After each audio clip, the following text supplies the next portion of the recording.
दुर्भाग्य है, बिहार के इतिहास में प्रथम बार हुआ है जो शोक प्रस्ताव जब सदन के द्वारा लिया जाता है तो शोक प्रस्ताव में बिहार भर के जो माननीय एमएलए एमएलसी जिनका निधन होती है तो उसके प्रति सत्ता पक्ष में हो या विपक्ष हो शोक प्रस्ताव हम प्रकट करते हैं।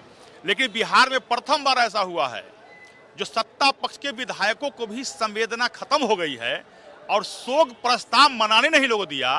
हमें लग रहा है इस बिहार को किस ओर ले जाना चाहता है, ये लोग संवेदनहीन हो गया है।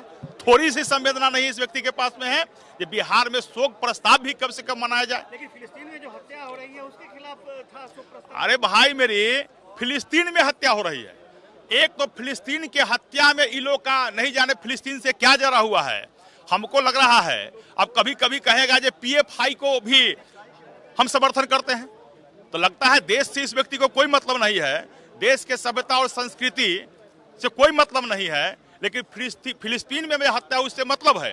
लेकिन बिहार के अंदर जो कोई माननीय पूर्व एमएलए जिनकी मृत्यु हो गई उनके शोक प्रस्ताव से कोई मतलब नहीं है। लगता है जो भाकपा माले और सत्ता पक्ष के विधायकों का जो है ना संवेदना समाप्त हो गई है। इन्हें बिहार के मतलब नहीं है, इनकी संवेदनहीन हो गई है। और खास इस बात की है बिहार के मुख्यमंत्री जी और उप मुख्यमंत्री जी टुक टुक तकते रह गए, लेकिन एक बार अपने सत्ता पक्ष के विधायकों को संवेदना तक नहीं सिखा पाया। दुर्भाग्य है बिहार के। बाद में उन्होंने जो है इसको अपनी गलती मानी कि नहीं करना चाहिए, तो हो जाता है कभी कभी। क्या लगता है वहाँ जो परिस्थितियाँ बनी है उसका असर भारत में भी देखने को मिल रहा है? ऐसा ही सब कोई बात नहीं है, भूल बस उनके मुंह से निकल गया। उन्होंने माननीय मुख्यमंत्री जी को भी कहा कि भूल बस हो। ठीक। पंथी विधायकों ने सदन के अंदर जो है नियमावली के अधीन जो लाए गए थे शोक प्रस्ताव, उसमें दो बातों को जोड़ने की मांग किया है।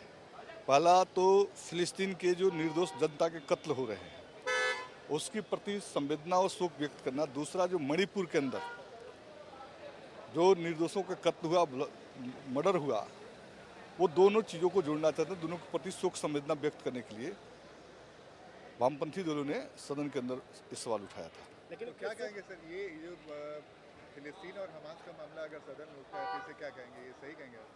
अरे सही नहीं तो क्या गलत है? किसी इंसान को कत्ल करना ये अच्छा बात है?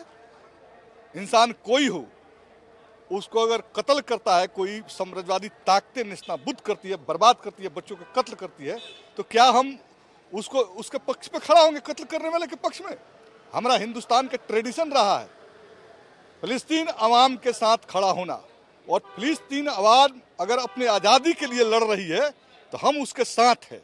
लेकिन अभी शोक प्रस्ताव चल रहा था और उस शोक प्रस्ताव के बीच में ही उसी शोक प्रस्ताव में उन चीज़ों को जोड़ना चाहते हैं। मणिपुर और फिलिस्तीन के निर्दोष जनता के कत्लेआम को जोड़ना चाहते थे, उनके प्रति संवेदना व्यक्त करना चाहते थे। बाद में तो ये हुआ कि कार्रवाई खत्म होने के बाद होनी चाहिए थी, मुख्यमंत्री से भी मुलाकात। देखिए वो अलग बात है। ये सदन जो है बिहार की जनता के भावनाओं को रिप्रेजेंट करता है और बिहार की जनता जो है उसके जनमानस में फिलिस्तीन के प्रति समर्थन है, मणिपुर के निर्दोष जनता के प्रति जो समर्थन है, तो हम उसको जताना चाहते थे कि बिहार की आवाम जो है उनके निर्दोष लोग के जो कत्ल हुआ है उनके प्रति शोक संवेदना व्यक्त करना चाहता है।